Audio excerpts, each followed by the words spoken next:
আসসালামু আলাইকুম। এই তীব্র গরমে আপনাদের জন্য নিয়ে এসেছি স্বস্তির মেশিন। এটা হচ্ছে এক্সট্রনিক ইটিসি 702, একটা ফ্যান যাতে আপনারা পাচ্ছেন হিউমিডিফায়ার। সো এটা আপনাকে ঠান্ডা বাতাস প্রডিউস করবে।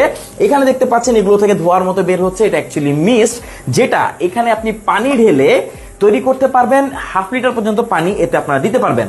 পাশাপাশি এতে পাচ্ছেন একটি ফ্যান যাতে আপনারা পাচ্ছেন 3টি স্পিড। সো বুঝতেই পারছেন এই গরমে আপনারা পাবেন ঠান্ডা বাতাস। এই পানিটা কিন্তু আপনাকে একদম ঠান্ডা একটা ফিল দিবে, একদম এয়ার কুলারে যেরকম বাতাস হয়। আপনি কিন্তু চাইলে এতে বরফও ইউজ করতে পারবেন পানির সাথে, সো আরো ঠান্ডা পানি পাবেন। আর এটা ব্যবহার করতে কোনো ধরনের কোনো পাওয়ার প্রয়োজন হয় না, এক্সেপ্ট মোবাইল চার্জার, অর্থাৎ মোবাইলের চার্জার দিয়ে আপনাকে ব্যবহার করতে পারবেন। কারেন্টের কোনো বেশি বিল অবশ্যই আসবে না। আর আপনি যদি চান একে পাওয়ার ব্যাংক দিয়ে ব্যবহার করতে পারবেন। আপনার কাছে 10,000 বা 20,000 এমএএইচ পাওয়ার ব্যাংক থাকলে এগুলো থেকে আপনি খুব ভালো মানের ব্যাকআপ পাবেন। সো এই গরমে আপনি কিন্তু চাইলে এই মিস্ট ফ্যানগুলো নিয়ে এই গরম